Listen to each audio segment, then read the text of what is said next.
Olá, pessoal. No nosso quadro Resenha Consciência, hoje nós temos a grande oportunidade de conversar com o professor Stevens Han, neurocientista, especialista em pesquisas com células-tronco, professor titular do Instituto de Ciências Biomédicas da Universidade Federal do Rio de Janeiro, pesquisador do Instituto DOR de Pesquisa e Ensino, IDOR, membro da Academia de Ciências da América Latina, membro afiliado da Academia de Ciências do Mundo em Desenvolvimento, membro afiliado da International Society for Research on Psychedelics, atua também na popularização e divulgação científica como membro do Comitê Científico do Museu do Amanhã, no Rio de Janeiro, curador da Rio Creative Conference, Rio 2C, consultor de ciência no programa Conversa com Bial, da TV Globo, coordenador científico da Arte Bio, apresentador do podcast Trip Consciência. O professor Stevens foi coordenador geral do Biobanco de Células-Tronco de Pluripotência Induzida do Ministério da Saúde. Tem uma frase no seu currículo muito interessante,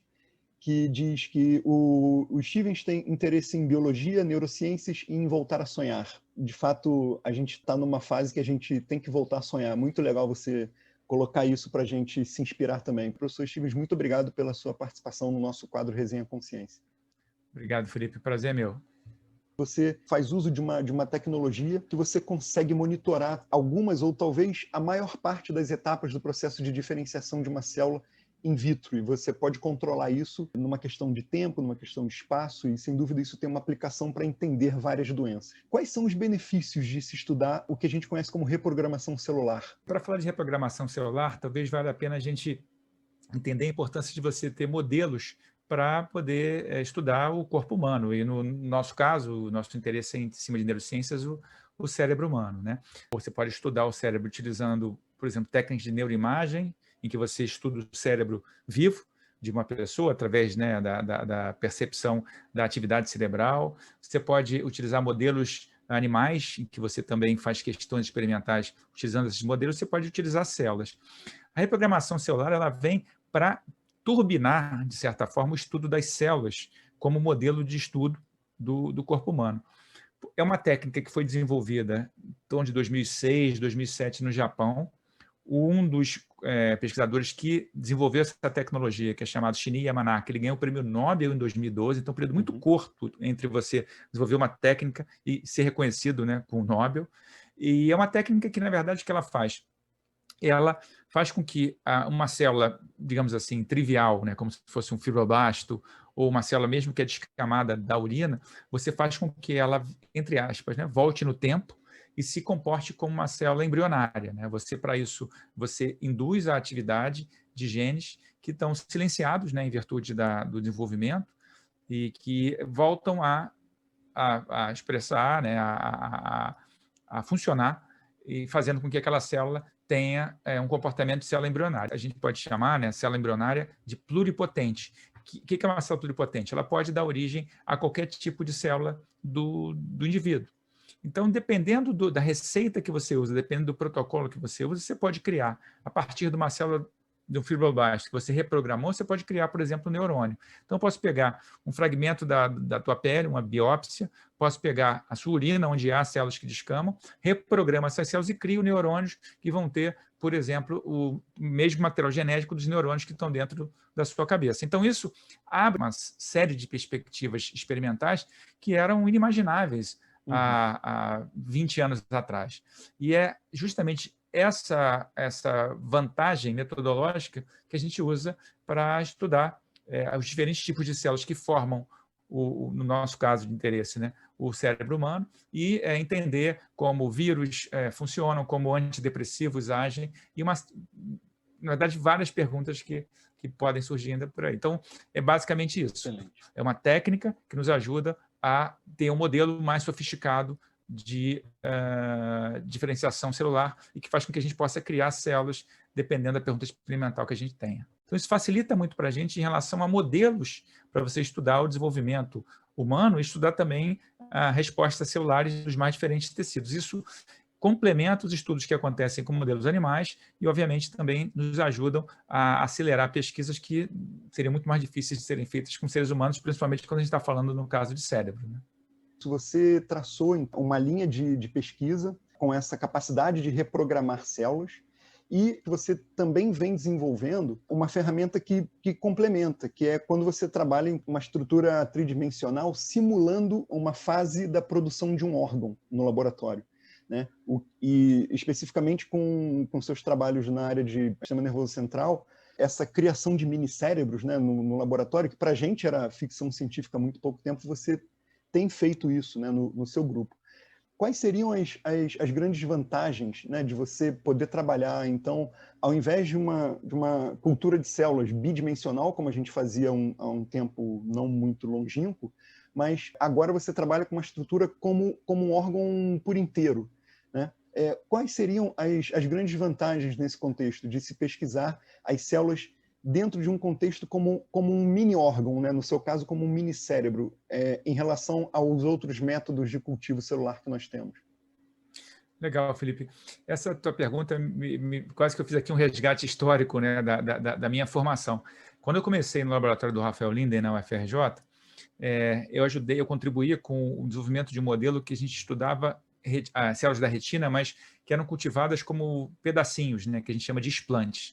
E os resultados que a gente obtinha naquela estrutura eram diferentes e eram, digamos assim, mais complexos do que a gente observava se você dissociasse as células, né? As células são, obviamente, uma unidade crucial, né, para a própria formação do nosso corpo, mas que dependem também das interações celulares de componentes de matriz e de outras estruturas que se perdem quando você simplesmente fragmenta aquele tecido e cria células isoladas que vão estar, em boa parte dos estudos, como você comentou, em cultivo bidimensional, grudadas no plástico ou grudadas num substrato que está grudada num plástico. Então, essa percepção, isso aí já se vão quase 30 anos, quando eu trabalhava lá como aluno de iniciação científica com o Rafael, depois fiz pós-graduação, eu percebi, cara, tem um negócio muito interessante que vai além do estudo das células, é o estudo das células dentro de tecidos. Fui para os Estados Unidos e levei, de certa forma, um pouquinho desse modelo que eu tinha desenvolvido aqui com o Rafael para lá e adaptei para estudar o córtex cerebral no caso de camundongos. Então, a gente fazia o cultivo do córtex cerebral inteiro, melhor dizendo, do hemisfério cerebral. Eu pegava um cérebro de rato, dividia em 2 pedaços, metade eu tratava com alguma substância que eu tinha interesse de entender a importância dela para o desenvolvimento do cérebro, e o outro lado daquele cérebro ficava sendo cultivado num outro frasco agitado com controle. E a gente observou, por exemplo, que o ácido lisofosfatídico é um fosfolipídio crucial para a formação dos giros e sulcos. A gente publicou um artigo na Nature Neuroscience com essa história. Enfim, voltando para o Brasil, comecei a trabalhar com célula embrionária, depois célula reprogramada, e aí um pessoal da Europa publicou um trabalho com os organoides cerebrais. E aquilo, de certa maneira, foi tão natural para mim por conta desse meu background aqui no Rio e depois em San Diego, trabalhando com diferentes tecidos. E a gente começou, então, a adaptar e começou a criar os organoides cerebrais aqui, que a gente conhece como minicérebros e tal. Mas são muito importantes porque o tipo de resultado que a gente tem é um resultado que a gente pode dizer que é mais próximo, apesar das limitações que são muitas do modelo, uma situação mais real e em vivo. Então, é um modelo que nos permite fazer perguntas experimentais cujas respostas são muito mais complexas em virtude das interações celulares que a gente acaba favorecendo dentro do modelo tridimensional. Isso, se você for ver, tem uma alta relevância para todos os tipos de sistemas que os indivíduos vêm trabalhando nos laboratórios, né? Quando veio aquele surto de Zika, né, em 2015 e 2016, que a gente começou a ler mais sobre como o vírus interagia, o que estava causando o aparecimento, né, dos embriões que desenvolveram afeto e depois as crianças com quadro de microcefalia. E naquela época a gente começou a fazer uma busca na literatura, muitos por uma questão pessoal também, né? Eu, por exemplo, fui pai exatamente naquele período, então tinha uma certa preocupação não só pelo lado profissional, mas pelo lado pessoal também. Você e outros colegas começaram uma linha muito interessante trabalhando com os minicérebros. Alguns trabalhos que você publicou, me pareceu muito especial, porque você focou, o seu grupo focou exatamente num determinado alvo celular que nós conhecemos como astrócitos.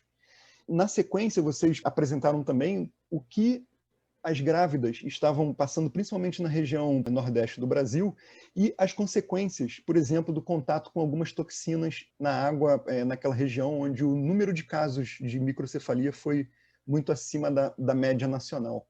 Como, de fato, vocês chegaram nessas conclusões e quais os benefícios, né, que o seu grupo trouxe, né, e vem trazendo para a sociedade nessa combinação de técnicas com conceitos importantíssimos para uma qualidade de vida melhor, principalmente nesses assuntos associados ao Zika vírus?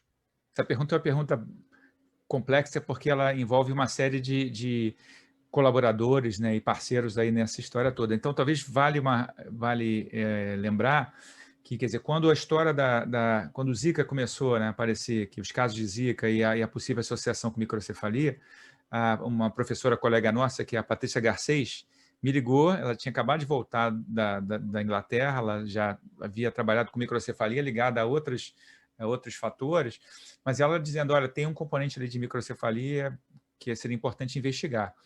Então, tem o mérito total da Patrícia, né, nessa percepção. Depois a gente foi conversar com a Amilcar, né, a gente acabou se juntando e fez um grande consórcio que buscava justamente utilizar diferentes modelos para entender um pouco melhor desse processo de infecção. Aí publicamos trabalhos mostrando que a infecção era direta em cima de precursores neurais. Depois, como você comentou, né, a gente observou que dentre os diferentes tipos de células... foi um trabalho, ele foi interessante porque, cara, foi um trabalho que foi feito em 35 dias, mas não foi em 35, foi em 35 dias e noites. A gente, na verdade, ficou morando aqui no laboratório, literalmente, né, em turnos para poder cultivar as células. E eu lembro de fazer reuniões aqui 3 da manhã, 4 da manhã. Então, foi um momento um pouco mágico em relação à questão da geração do conhecimento, ao mesmo tempo muitíssimo preocupante, porque a gente estava lidando com uma epidemia no Brasil que estava levando ao nascimento de crianças com malformações congênitas bastante graves. Mas, do ponto de vista de ciência, foi um momento que eu recordo com muita satisfação por essa sinergia que aconteceu aqui com Patrícia, com o pessoal do laboratório, com a Milka. Isso foi muito bom. Então, isso graças justamente a essa diversidade que a gente tem de pessoas dentro da universidade, né, de pesquisadores que podem fazer essa contribuição, cada um com o seu olhar. Dito isso, uma coisa que também sempre incomodou muito a gente, muito também a partir das conversas com a Fernanda Tovar Moll, que ela já estava estudando os casos de microcefalia, né, das imagens dos pacientes, que havia uma questão muito focal no Nordeste. Quer dizer, na verdade, o Nordeste foi o epicentro do número de casos graves de malformações congênitas associadas à infecção pelo vírus Zika. Por quê? No Nordeste, né, você tinha essa quantidade tão grande de casos e com a gravidade tão maior comparando com outras regiões do Brasil. Aí entra um outro amigo meu, que foi meu colega de faculdade na biologia da FRJ, que é o Renato Molico. Ele estuda microalgas, né, cianobactérias, que estão associados, por exemplo, a um caso que aconteceu no Nordeste do Brasil, em Caruaru, há um tempo atrás, que foram várias pessoas que faleceram fazendo hemodiálise por conta da água estar contaminada. Trabalho que ele fez na época do doutorado, quando era orientado pela Sandra Azevedo, que é professora da biofísica. Enfim, a gente ficou intrigado com aquilo, aí nos juntamos com o Flávio Lara, da Fiocruz, e começou-se a buscar hipóteses, né, que eventualmente pudessem trazer fatores que funcionariam como que a gente chamou de fatores ambientais evitáveis associados ao vírus Zika. Enfim, para encurtar a história, o pessoal foi capaz de identificar que havia uma contaminação em mais da metade dos reservatórios de água no Nordeste, principalmente nas regiões mais pobres, com cianobactérias e principalmente com uma toxina chamada saxotoxina. Isso ainda ficou mais grave porque foi uma novidade para mim, eu não sabia, e na época do vírus Zika, foi a pior seca da história do Nordeste. Então, você tinha os reservatórios com volume de água muitíssimo baixo, o que acabava causando a chamada eutrofização, quer dizer, essas cianobactérias começavam a se multiplicar, e a saxotoxina acaba sendo um mecanismo de defesa para elas. Então, aquela água estava extremamente contaminada com a saxotoxina, as pessoas bebendo aquela água. Opa, será que tem alguma coisa a ver? Voltamos para o laboratório, misturamos a saxotoxina com o vírus Zika nos organoides cerebrais e vimos um aumento muito grande, não só da multiplicação do vírus, mas também do estrago, da morte celular ali nos progenitores neurais. E a Patrícia fez um trabalho com as fêmeas grávidas de camundongo, que beberam a mesma água disponível para as populações mais carentes do Brasil, e as fêmeas grávidas foram infectadas. E os filhotes nasciam com grau de malformação maior do que aqueles que não tinham essa combinação. Então, é um trabalho interessante porque ele parte da premissa de um estudo de laboratório com biologia celular, mas que tem implicações sociais, né? Que mostram que a gente, numa situação de epidemia, de pandemia, tem que cuidar muito mais da própria água. A gente agora está vivendo aqui no Rio, né, uma questão complexa, como, por exemplo, a contaminação com geosmina, que também é produzida por cianobactéria, e que, infelizmente, talvez tenha também consequências outras, ou até mesmo de vulnerabilidade das populações mais carentes a diferentes doenças. Enfim, tentei resumir para você, mas a ideia é essa. A ideia é a gente ter a possibilidade de fazer biologia celular e olhando para questões de um impacto social maior, né? Sobre esses trabalhos que você tem citado, a gente vai disponibilizar como link aqui embaixo, e quem se interessar, eu recomendo. São trabalhos belíssimos. Você, o seu grupo, né? E, obviamente, todos os que participaram trouxeram um grande benefício para a sociedade, que foi o esclarecimento de mecanismos, né? Por mais que tenha sido muito grave naquela época, de fato, vocês contribuíram para que isso não durasse por muito tempo. Já gostaria de lhe convidar para voltar para falar de outros temas. Você tem uma linha de pesquisa muito grande com a diversidade de neurônios, uma literatura que é muito recomendada, principalmente para o pessoal da graduação. Muito obrigado pela sua contribuição, pela sua participação no nosso quadro Resenha Consciência. Legal, eu que te agradeço, Felipe. Só um último comentário, porque, como você falou, né, você enfatizou bem, esse é um trabalho coletivo, né, um trabalho que, na verdade, quem faz são os estudantes de graduação, de pós-graduação, os pós-doutorandos e os alunos de iniciação científica. Eu sou, na verdade, hoje em dia, um mensageiro, eu conto as histórias, mas quem faz o trabalho de bancada e que faz um trabalho belíssimo são os alunos. Então, espero que essa nossa conversa inspire outras pessoas para uma área, né, biologia celular em geral, que tem um impacto muito grande nas mais diferentes aspectos da nossa vida e da nossa sociedade. Obrigado aí. Muito bom. Então, como reforço, né, os nossos agradecimentos, obviamente, não são só para você, mas para você e para o seu grupo, para todo mundo que trabalhou contigo, né, nesses trabalhos belíssimos que vocês melhoraram de alguma forma a nossa qualidade de vida, sem dúvida nenhuma. Mais uma vez, muito obrigado, professor. Beleza, valeu.